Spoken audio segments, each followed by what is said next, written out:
आज मैं आपको 11 इंतहाई कीमती चीजों के बारे में बताऊंगा जो कि ऐसी जगहों पे मिली जहां पे आप तसव्वुर भी नहीं कर सकते थे। नंबर 11 पे है 7000 सिल्वर कॉइन्स। बल्गेरिया की एक प्रिजन है जिसे प्लेवन प्रिजन कहा जाता है। वहां पे जो प्रिजनर्स थे, जो कैदी थे, उनसे एग्रीकल्चर का काम करवाया जा रहा था। जब वो काम कर रहे थे तो उन्हें एक जगह से कॉइन्स मिले, 7000 सिल्वर कॉइन्स मिले जो कि ऑटोमन एम्पायर्स के दौर के थे। इन कॉइन्स की कीमत करोड़ों में थी, लेकिन जिन प्रिजनर्स ने ये कॉइन ढूंढे थे उन्हें एक भी कॉइन नहीं दिया गया। नंबर 10 पे है $100,000 इन अ टायर। हाईवे वर्कर्स जब हाईवे की सफाई कर रहे थे तो उनकी नजर एक टायर पर पड़ी। जब उन्होंने वो टायर देखा तो उसके अंदर उन्हें $1,00,000 मिले, जिनकी आज पाकिस्तानी कीमत तकरीबन 1.5 करोड़ बनती है। तो उन्होंने फिर वो टायर पुलिस को दे दिया, क्योंकि बहुत से जो ड्रग स्मगलर्स थे वो टायर का इस्तेमाल करते थे पैसा या ड्रग को एक जगह से दूसरी जगह ले जाने के लिए। उन्होंने जब वो टायर पुलिस को दिया तो पुलिस ने उन्हें $1 भी नहीं दिया। नंबर 9 पे है इनसाइड अ पियानो। एक फैमिली थी जिनके पास एक पुराना पियानो पड़ा हुआ था, तो उन्होंने वो पियानो एक कम्युनिटी कॉलेज को गिफ्ट कर दिया। तो जब उस कम्युनिटी कॉलेज ने एक पियानो टेक्नीशियन को बुलाया उस पियानो को ठीक ठाक करने के लिए, उसकी सारी सेटिंग करने के लिए, तो उस टेक्नीशियन को उस पियानो में पड़े 5 लाख गोल्ड के सिक्के मिले। उस टेक्नीशियन ने आधे सिक्के खुद रख लिए और आधे बाकी उसने कम्युनिटी कॉलेज को दे दिए। जिस फैमिली का वो पियानो था उसने उनको एक सिक्का भी नहीं दिया। 8वें नंबर पे है $50,000 वायलिन। एक आदमी को एक कूड़ेदान से वायलिन मिला। उसे नहीं था पता कि उस वायलिन की क्या कीमत है, तो वो उस वायलिन को एंटीक शो में ले गया। एक शो लगा करता था जिसे कहते थे दी एंटीक रोड शो। वहाँ बहुत से लोग एंटीक चीजों को लाते थे जिनकी कीमत लगाई जाती थी। जब वो वायलिन को उस शो में लेके गया तो उसे पता चला कि इस वायलिन की कीमत $50,000 है, जो कि पाकिस्तानी तकरीबन 1 करोड़ के करीब करीब बनते हैं, क्योंकि उस वायलिन को एक बहुत ही मशहूर वायलिन मेकर ने बनाया था जिसका नाम था पेड्राजीनी। तो उसने वो वायलिन सेल करके सारे पैसे अपने पास रख लिए।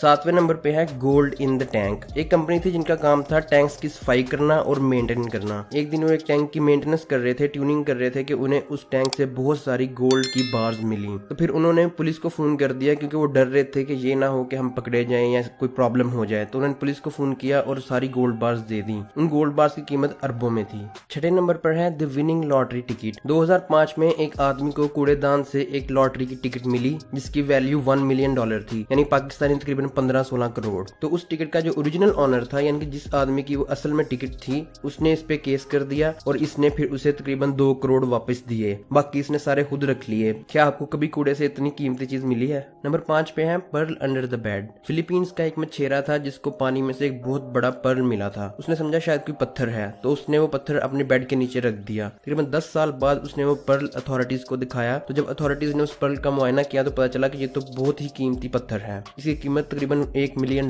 है, यानी कि 15 करोड़ पाकिस्तानी। तो 10 साल तक उसने वो पत्थर सिर्फ अपने बेड के नीचे ही रखा और 10 साल बाद उसे उस चीज का रिवॉर्ड मिला। 4थे नंबर पे है gold bars eight airport. Airport की सफाई करने वाले को बहुत सी गोल्ड बार्स मिली जो कि अखबार में लपेटी गई थी। उसने वो गोल्ड बार्स अथॉरिटी को दे दी। जब उन बार्स के ओरिजिनल ऑनर को ट्रैक किया गया तो उसने इन बार्स को लेने से मना कर दिया कि ये गोल्ड बार्स उसकी नहीं है, ताकि उसे पकड़ा ना जा सके, क्योंकि आप एयरपोर्ट से इस तरह की चीजें स्मगल नहीं कर सकते। 3रे नंबर पे है द लॉस्ट मास्टरपीस। एक औरत को एक घर के बाहर जो डस्टबिन पड़ी होती हैं उसमें से एक पेंटिंग मिली, तो उसने वो पेंटिंग उठा ली। तो उसने इस पेंटिंग के बारे में रिसर्च किया तो उसे पता चला कि इस पेंटिंग की वैल्यू $1 मिलियन है, क्योंकि इस पेंटिंग को बनाने वाला एक बहुत ही मशहूर आर्टिस्ट है जिसका नाम है रूफिनो टमायो, जो कि मैक्सिको का बहुत बड़ा आर्टिस्ट है। तो उस औरत ने उस पेंटिंग को ऑक्शन करके $1 मिलियन की सेल कर दी, यानी पाकिस्तानी 15 करोड़। पेंटिंग्स की बहुत ज्यादा वैल्यू होती है अगर ऑक्शन में उसको सेल किया जाए। 2रे नंबर पर है इन अ सोफा। कुछ स्टूडेंट्स ने एक सेकंड हैंड सोफा खरीदा। उस सोफे में से उनको $40,000 मिले, जो कि पाकिस्तानी तकरीबन 60 लाख बनता है। तो उन्होंने उस सोफे के ओरिजिनल ऑनर को ट्रैक किया जो कि एक बूढ़ी औरत थी, और उन्होंने ये पैसे वापस कर दिए। नंबर 1 पे है इनर टॉय। एक औरत को एक खिलौना डॉल मिली। जब उसने उस डॉल को खोला तो उसमें से उसको एक पैकेट मिला जिसके अंदर एक डायमंड रिंग थी और उसके अलावा बहुत सारे डायमंड्स थे। उन डायमंड्स की कीमत अरबों में थी। तो ये थी वो 11 कीमती चीजें जो लोगों को बिल्कुल अनएक्सपेक्टेड जगहों पे मिली। क्या आपको कभी कोई कीमती चीज मिली है? अपनी राय का इजहार करें कमेंट्स में। वीडियो देखने का बहुत शुक्रिया। चैनल को सब्सक्राइब करें, वीडियो को लाइक करें और मिलते हैं अगली बार।